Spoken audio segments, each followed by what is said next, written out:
Hi YouTube! Welcome back to my channel. It's been a while, a long while. So I got sick back to back in 2022, like right after the ants video, right? And then I entered a different plane of reality that summer. So while running like an impressively high fever, I went to the Cryptid wiki for some reason and I scrolled and scrolled. The internet did not disappoint. So I wrote the script in June of that year. I recorded it too, but I didn't like how it came out, so I'm redoing it 2 years later. To make up for that extended delay, I offer you a story. When I was in elementary school, there was a book in the school library about aliens and other creatures that me and my friends would check out to scare each other, right? So it had instructions on how to check for aliens. Suddenly there's this scare across the 3rd grade where everyone's accusing the other of being an alien. I was appointed alien inspector because I had blue gloves, and I took the responsibility of making sure everyone was a real human by checking their teeth. Personally, I was more afraid of Bigfoot.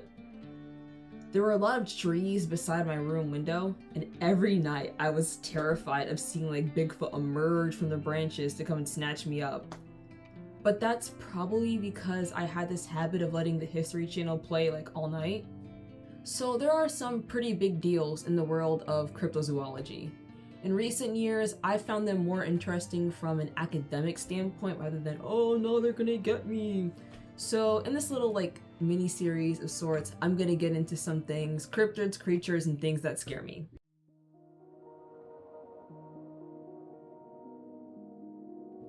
Mothman is described as this massive bird creature with distinct reflective eyes that emit an eerie red glow. The first big reported sightings came in 1966, when couples in Point Pleasant, West Virginia reported seeing some giant winged creature near a site formerly used to make explosives during World War II.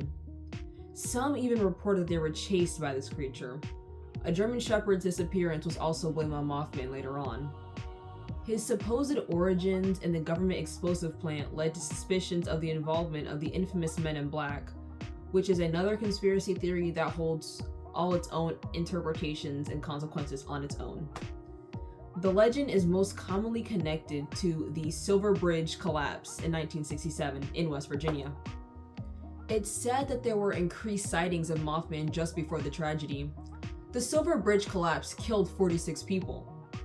Paranormal writer John Keel connected Mothman to the tragedy and popularized the creature in his 1975 book The Mothman Prophecies.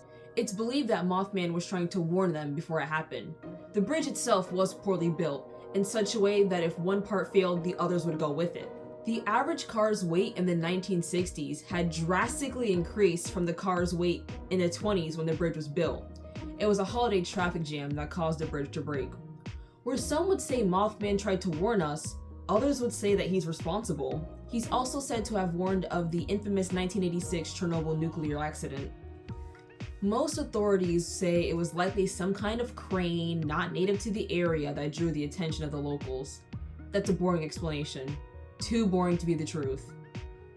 Whether you see him as the bearer of bad news or the cause of it, we can all agree that he at least looks cool.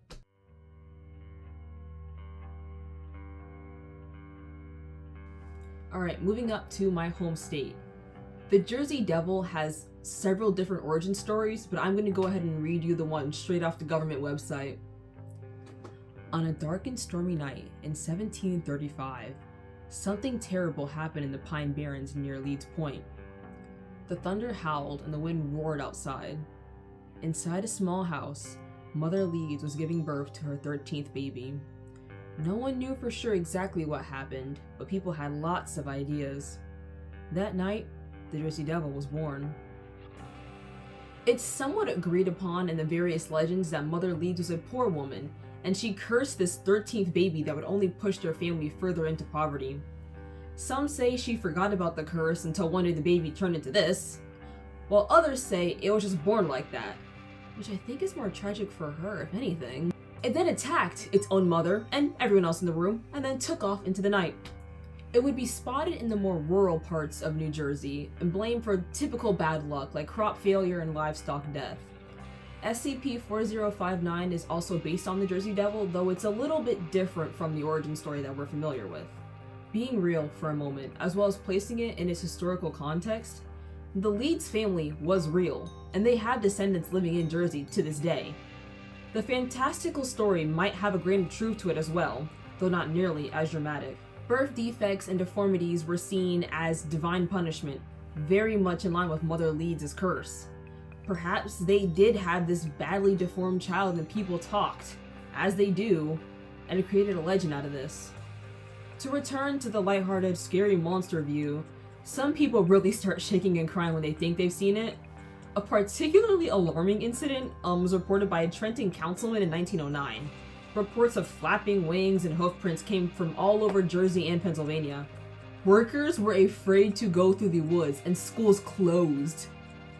It was allegedly spotted flying in population centers. Cops fired on it to no avail. When blasted with water by firefighters, it attacked them. What did you expect? Chickens were reported dead all throughout that time in January 1909.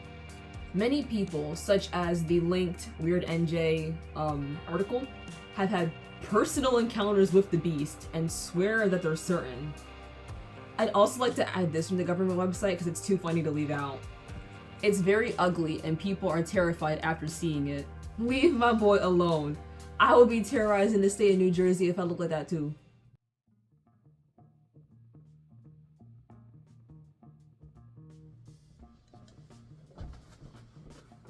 I wanted to record this segment outside, but the men in black wouldn't let me.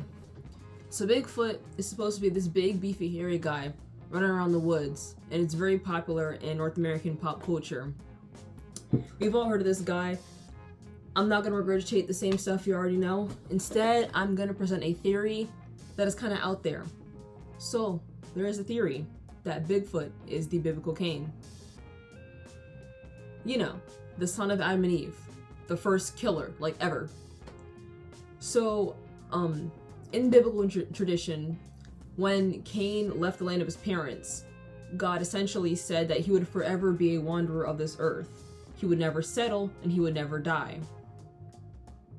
David Wyman Patton, a figure of the Mormon Church, says that in his travels he encountered a very hairy, naked man who describes himself as a wanderer of the earth and very miserable. He rebukes the guy, sends him on his way.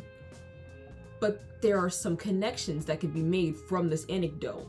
Now, I'm by no means saying any Mormons believe this. I'm not saying any Christians believe this. I don't believe this personally. But if you take the idea of a biblical Cain who was said to wander the earth until he dies, which is never, right? And then you have Bigfoot, who's always seen wandering the woods and hiding from people, right? There are connections that can be drawn. Come on, guys, biblical killers in the woods, that's cool. I don't personally subscribe to this theory, but I think it's way more interesting than just some random primate in the woods. I'd also like to dedicate this section to some of my favorite pieces of Bigfoot media.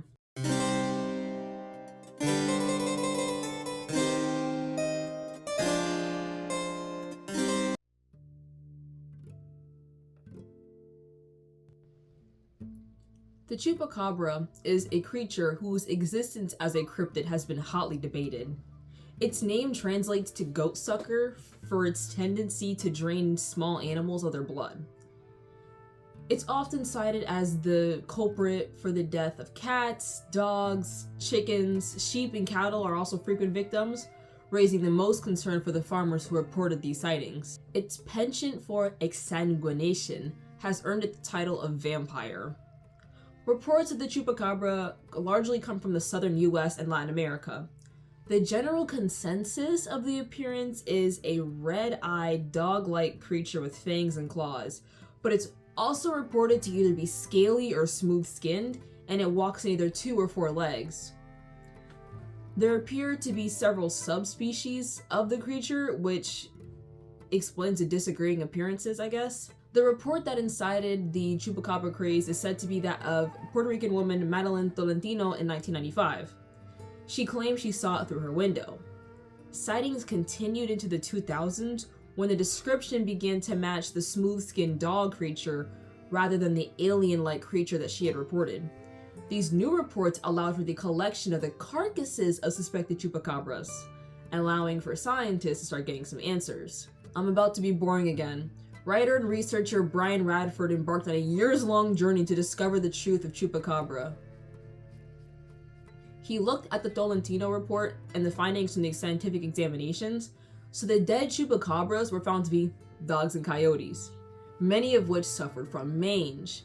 This caused the sparse fur, leading to the reports of the smooth-skinned dog-like creatures. Tolentino's alien description, Radford proposed, probably came from the movie Species that she had seen that same year.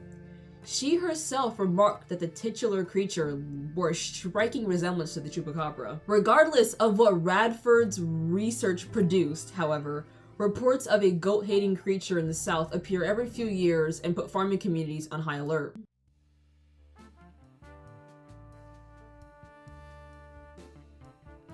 I stumbled upon this guy in the Cryptid wiki while trying to find subjects for this video. That opened Pandora's box and launched my space obsession, all because of injured cold. So this guy just so happens to be from Jersey and West Virginia. According to most accounts, he's a creepy yet well-dressed man with a sinister smile. He's also a diplomatic alien from the planet Lanulos. He was first seen in October 1966 by two kids, Mouse and Jammy, in Jersey. They reported that they were just walking home one day where they saw this weirdo. He was bald, no nose, no ears, just staring at him, smiling at him. This freaked him out, so they booked it home. However, it was Woodrow Derenberger's account that would give us most of what we think we know about the grinning man. Derenberger was driving home one night in 1966 in West Virginia when another car pulled out in front of him and stopped. A man stepped out of the car, which Derenberger then realized was not a car. He gave him his name, they talked, he smiled. He said, "Hey, tell the authorities about our encounter." The encounter apparently happened through telepathy. So he had more encounters with Indrid and they actually became friends, and that's how he gathered information about his alien origins. He seemed well-meaning and friendly. Cold even picked up the dude from his job and took him up to see Lanulos for himself and returned him home safely. Ufologists were quick to call on Derenberger to ask for the details of every single encounter. He was even allegedly contacted by NASA, and they had a meeting with him in which they revealed the secrets of the wider universe that they claimed couldn't be told to the broader public for fear of widespread panic. But after the craze died down, no one really heard from Cold anymore besides the Derenberger family. It's said that Cold attended Derenberger's funeral and continues to visit his daughter to this day. There would be an investigation and a book about this supposed alien visitor. It has been theorized that injured Cold had connections to other anomalies because of his sighting around the same time as Mothman and other big UFOs. It's even claimed that he has a connection to the Men in Black, which is reinforced by his alleged sighting at the Pentagon. So those were a few cryptids and critters and things that I found interesting in 2022 that I felt was worth finishing in 2024. I think after this, we'll go back to our regularly scheduled history, literature, science analysis, whatever. I don't know, as regular a schedule as we could have on this channel. But let me know if there's anything else you'd like to see. Check the description for my socials. You can reach out to me directly for ideas. Anyway, thank you for watching. Have a nice day. I sprayed pine salt on my computer, so you leave me alone. Get up in my face. Is that a bee? Ah! I'm wearing red, isn't it? This is what happens when you're a woman in America. Its penchant for exsanguination has earned it the title of vampire. Its penchant for regardless of the results Radford's research report. Regardless of the results that Radford's research. Why did I make it a tongue twister? Oh my god. Ufologist. So those were a few cryptid. I don't like it.